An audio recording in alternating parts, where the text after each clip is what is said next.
उत्तर भारत में कछुआ मांस की तस्करी का पहला मामला सामने आया है। बाराबंकी जिले की लोनीकोटरा पुलिस ने कछुआ मांस तस्करी का राजपाश किया है। यह मांस उत्तराखंड ले जाया जा रहा था। इंटरपोल से लेकर WCCB, कछुओं पर काम करने वाली संस्था TSA सहित तमाम लोगों से बातचीत में पता चला कि यह उत्तर भारत में अपने आप में यह पहला मामला है। अभी तक जिंदा कछुआ की तस्करी के अंतर्राष्ट्रीय मामले सामने आए हैं, लेकिन कछुआ के मांस का मामला नहीं देखने को मिला था। पुलिस ने उत्तराखंड, रायबरेली, लखनऊ निवासी 6 लोगों को गिरफ्तार कर इनके पास से 120 किलो कछुए का मांस बरामद किया है। आइए देखते हैं क्या है पूरा मामला। जिला ब्यूरो चीफ सैफ मुख्तार की एक खास खबर।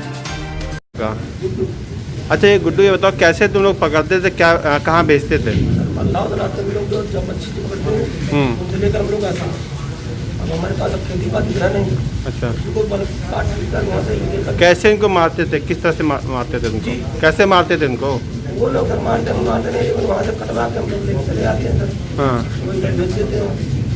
कहाँ से निकालते थे तुम लोग? जी, कहाँ से निकालते थे? गंगा जी में गंगा जी में। अच्छा, और एक कछुआ की कीमत क्या होती है जैसे तुम लोग देते हो? मेरा किलो के हिसाब से जाता है। तो कितना किलो? करो कि आपने रिकवरी करी, क्या कुछ उसमें मिला है, कौन सी ब्रीड थी और ये गैंग जो था ये किस लेवल का काम करता था, क्या कुछ इसमें जानकारी मिली है? एक अभिसूचना के आधार पर हमारी टीम काम कर रही थी और हमें ये जानकारी थी कि कुछ कछुआ तस्कर हैं जो यहाँ से लाइव टर्टल्स स्मगल करते हैं। पूरे उत्तर भारत से कछुओं की तस्करी 3 कारणों से होती है।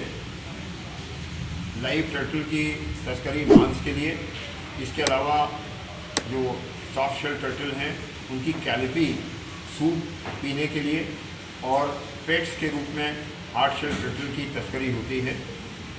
आज जब हम लोगों ने ये रिकवरी की इस आशा में कि ये लाइव टर्टल मिलेंगे, लेकिन एक बड़ा आश्चर्यजनक रिकवरी हुई जिसमें हमको टर्टल का मीट बरामद हुआ। करीब 1.25 क्विंटल मीट बरामद हुआ है। इसमें 5-6 लोग पकड़े गए हैं, टेम्पो ड्राइवर सहित। ये एक संगठित गिरोह है जो कछुए के मांस या लाइव टर्टल्स को स्मगल करता है, बंगाल भी ले जाता है, और आज जो खेप जा रही थी वो उत्तरांचल जा रही थी। ये हमारे लिए भी बड़े आश्चर्य की बात थी कि अभी तक कभी भी टर्टल का मांस नहीं पकड़ा गया स्मगल करने के लिए भारत के अंदर। पूछताछ पर जानकारी हुई कि ये सॉफ्ट शेल टर्टल को पीसेस में काटते हैं, उसका मांस, उसको ड्राई आइस के साथ प्रिजर्व करते हैं, और उसके बाद जहाँ पर इस मांस को खाने की बहुतायत की जनसंख्या है वहाँ पर इसे स्मगल करते हैं। इस खेप के पकड़ने के बाद ये खुलासा wild life crime control bureau और वन विभाग तथा अन्य एजेंसीज के साथ किया गया है।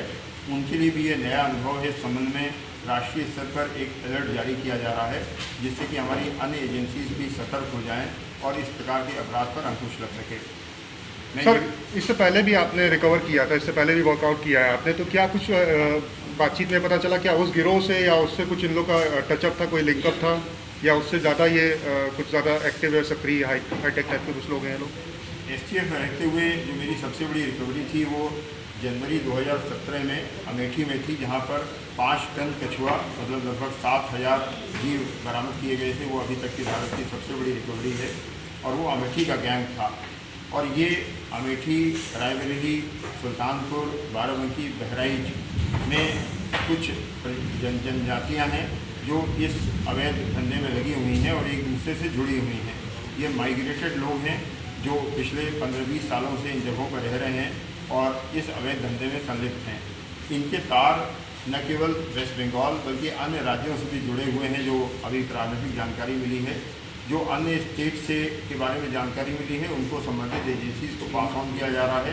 राष्ट्रीय स्तर पर wild life crime control bureau coordinate करती है भारतीय स्तर पर, उन्हें भी इस क्राइम और इससे मिली पूछताछ आख्या के आधार पर जानकारी मिली है वो साझा की जा रही है, जिससे कि अन्य राज्यों में भी इस प्रकार के जो गैंग काम कर रहे हैं उन पर कार्रवाई की जा सके। क्या इंटरनेशनल मार्केट में भी इसकी मांग है? लगभग कितनी कीमत होगी? देखिए, इंटरनेशनल जो रेमिफिकेशंस हैं उसमें जो मांस है वो China, Hong Kong, Thailand, Singapore, Malaysia, Bangladesh, इस प्रकार के देश हैं। यहाँ पर बहुत बड़ी मात्रा में इनकी मांग रहती है और उत्तर प्रदेश से जुड़े हुए जो तार हैं वो अंतर्राष्ट्रीय स्तर पर प्रमाणित किए जा चुके हैं, पहले अंतर्राष्ट्रीय स्तर पर प्रमाणित किए जा चुके हैं। जो कैलिपी है विशेष रूप से उसके तार निश्चित रूप से विदेशों से जुड़े हुए हैं। ऐसे विदेश के जो अपराधी हैं उनको भी चिन्हित करके इंटरपोल को सूचित किया जा चुका है पूर्व में भी, और अब भी अगर कोई अंतर्राष्ट्रीय रेमिफिकेशन निकलता है तो ज़रूर इस संबंध में जानकारी दी जाएगी। यहाँ ये भी एक चिंतनीय बात है कि ये पूरा माल पीलीभीत उत्तराखंड नेपाल बॉर्डर के बहुत नज़दीक जा रहा था, इसलिए संभव है कि इसकी भी अंतर्राष्ट्रीय खपत होती। इस संबंध में भी अंतर्राष्ट्रीय स्तर पर सूचना देकर जानकारी हासिल की जाएगी। अमूमन सर, क्या ये बंगाल जाता रहा है, लेकिन इस बार ये घर जा रहा था, तो इनका क्या मोडस ऑपरेंडी क्या है, क्या कैरियर्स हैं या कैसे मोड क्या है इनका? इसमें देखिए, ये खपत वहाँ होती है जहाँ जो बांग्लादेश के शरणार्थी हैं या बंगाल से जुड़े हुए लोग हैं जो इस मांस का सेवन करते हैं, वहाँ ही इसका मार्केट होता है। और पूछताछ में ये बताया है कि पीलीभीत और उत्तराखंड के बॉर्डर के इलाके ये दर्जनों इलाके हैं जहाँ हज़ारों की तादाद में ऐसे लोग निवास कर रहे हैं जो टर्टल का मीट खाते हैं। उस मार्केट को दृष्टिगत रखते हुए ये तैयारी की गई थी। अपने तरीके का ये पहली रिकवरी है जहाँ टर्टल का मीट बरामद किया गया है। क्या कोई हैंडलर सर कुछ पता चला है कुछ इनपुट में इंट्रोगेशन में आपके कि इनका हैंडलर कौन है, कौन इसको ले रहा था, कि ये सिर्फ कैरियर के तौर पे ये लोग जा रहे हैं? कैरियर नहीं है। यहाँ जो आज प्रस्तुत किए हुए ये दो लोग हैं, रामानंद भगत बंगाली है, ये वहाँ का मार्केट देखता है। और इसके संबंध में जब मैंने उत्तराखंड पुलिस से बातचीत की गई है तो वहाँ इसके विरुद्ध और अपराध भी लिखे गए हैं। कुछ केंद्रीय एजेंसीज के पास भी इसका इनपुट है जो वाइल्ड लाइफ के अलावा अन्य आपराधिक गतिविधियों में भी शामिल होने की जानकारी प्राप्त हुई है, जिसे अन्य विकसित किया जा रहा है। इसके अलावा जो गुड्डू इसमें यहाँ अरेस्ट हुआ है, जो मेन परपेट्रेटर है, जो एक और मल्लाहों से इसका शिकार कराता है, उसकी कटिंग कराता है और फिर रामानंद जैसे 1 दर्जन से अधिक उसके संपर्क, उसके टेलीफोन और पूछताछ से मिले हैं जिनके संबंध में अलग से प्रयास किया जा रहा है। तो इस प्रकार से ये एक बड़ा सिंडिकेट है और अन्य राज्यों में भी फैला हुआ हो सकता है, जिसके संबंध में संबंधित राज्यों को जानकारी दी जा रही है। सर, कीमत तो लगभग कितनी होगी मांस अगर अंतर्राष्ट्रीय मार्केट में देखा जाए?